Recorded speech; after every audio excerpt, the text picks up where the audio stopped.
this is a tutorial in sus chords and Add9s.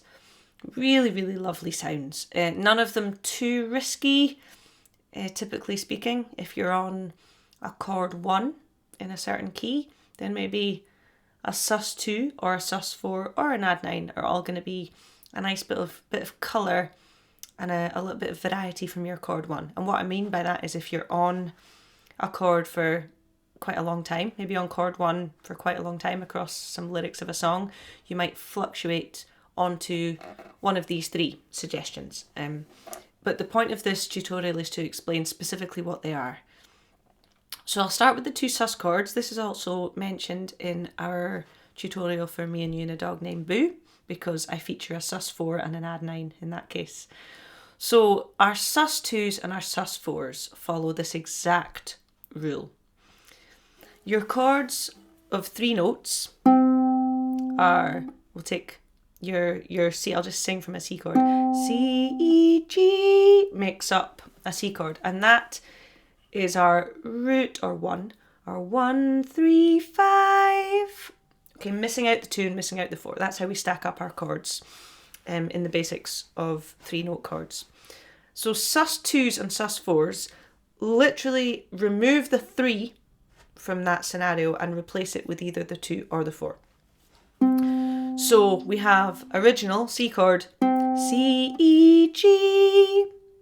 If I replace that E, because that's the 3rd in our 1, 3, 5, I replace the 3rd with the 2. It is C, D, G. Okay, so you could strum that sound. And it's just a kind of crunchier, grittier version of a C chord.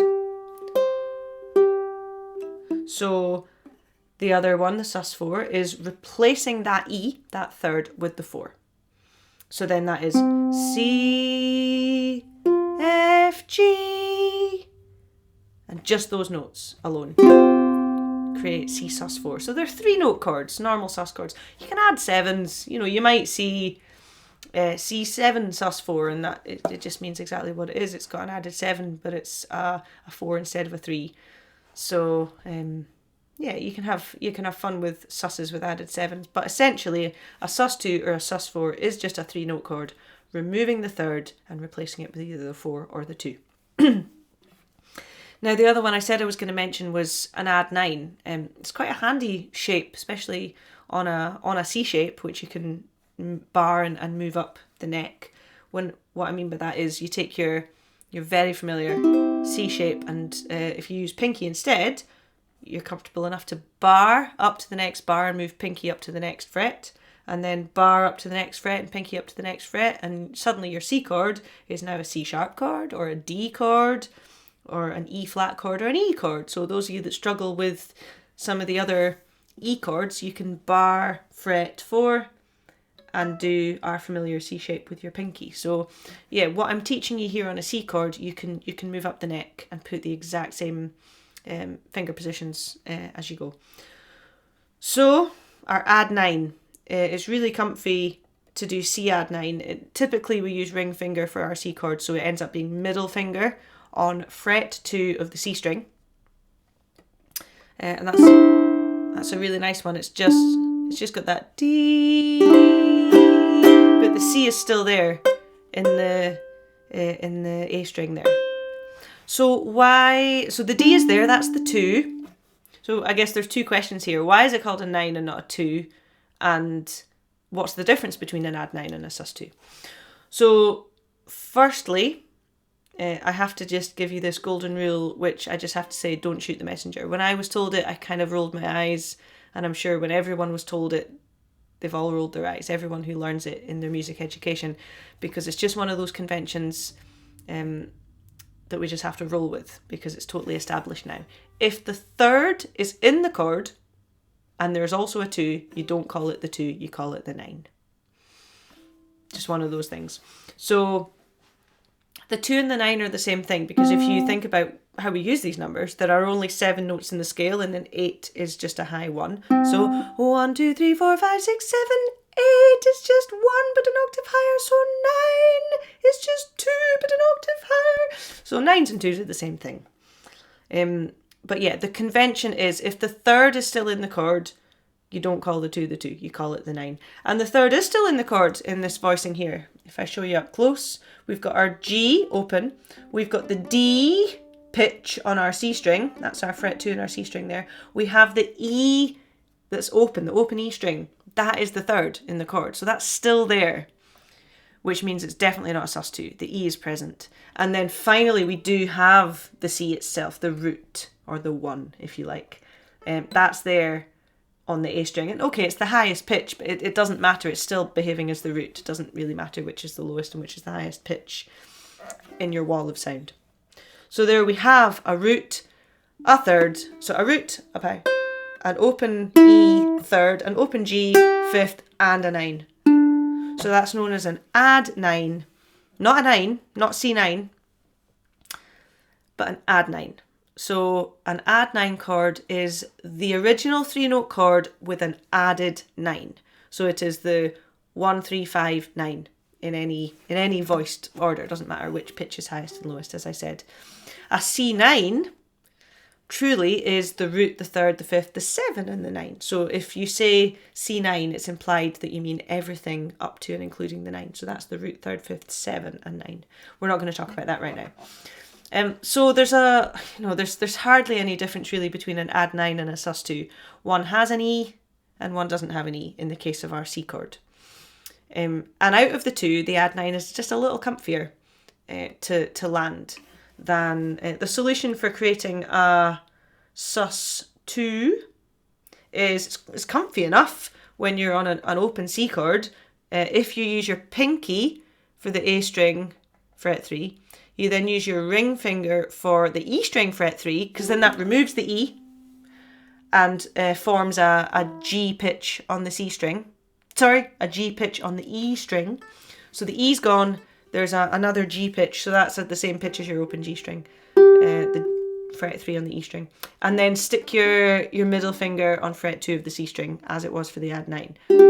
So there, the E is gone. Okay, so that's comfy enough there, but as you move up, it's not as comfy because of the angle you're at with your bar. So your Add9, it's 6 1/2 dozen when you're on actual C, but if you want to shift this shape up to anything higher, your Add9 is just a little handier. And you would end up, I'm just giving you an example on fret 4, so this is going to be your E major chord, pinky on the A string. It will naturally be your ring finger that covers 2 frets higher on the C string. So I would just memorize it as 2 frets higher on the C string creates an Add9, because that in itself is movable around you take any barred C shape, and in every case, 2 frets higher on the C string creates your Add9 for that chord. And sus4s, like I mentioned earlier on, if I just do it on the C chord, your sus4 is your open fret 1, fret 3. Okay, so that's very movable as well, really comfy using ring finger and index finger as we do down there. But as soon as you bar up, it'll be pinky and middle finger would be the comfiest. So there's a D sus4 because I'm on bar 2. So that's 2 positions higher than a C chord, that's a D chord, and then add that sus4. So really, really comfy. The sus4 is right there, and then remember back to ring finger, 2 frets higher than the C chord, your Add9 is right there. So yeah, those are ones that I'd really recommend trying to memorize the idea, because it's really just one idea. And then no matter what key you're playing in, C right up to A, really. I mean, the system allows you to go probably right up as far as A, barring fret 9, doing your C chord shape, okay, with your pinky 3 frets higher on the A string, and then your sus4 is there and your Add9 is there. So really in any of these keys, it's really just B flat and B that we don't have a handy C shape for as we move up. You can utilize these sus4s, Add9s, and slightly less comfy.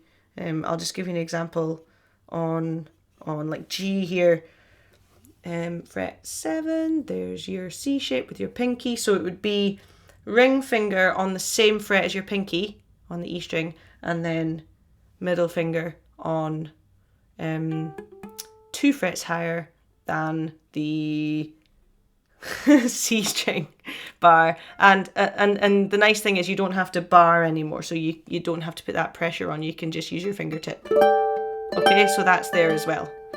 If you're up for sort of finding that, but I guess it's that one step further, isn't it? Because it's not a bar chord anymore, so maybe slightly harder to remember. I don't know, but that's your sus2 if you want it. But definitely get your bar planted to know where you are in relation to, it's a C shape and I'm 5 frets higher, so it's an F chord, or it's a C shape where I'm 7 frets and I'm 7 frets higher, so it's a G chord. And then there's your sus4 and there's your Add9. So those are the two that I'd recommend you really try and get to grips with, and try to put in. Maybe songs that don't dictate it should be there, you could add it in anyway. So have fun with that, and let us know how you get on with doing that. If there's any particular songs that linger on a chord 1 for quite a long time, and you find the Add9 or the sus4 as a little seesaw on and off works really well, please let us know what that song is, because they're out there. It's really nice. Okay, so thanks for listening. Hit us up with your questions as well. We'll see you soon.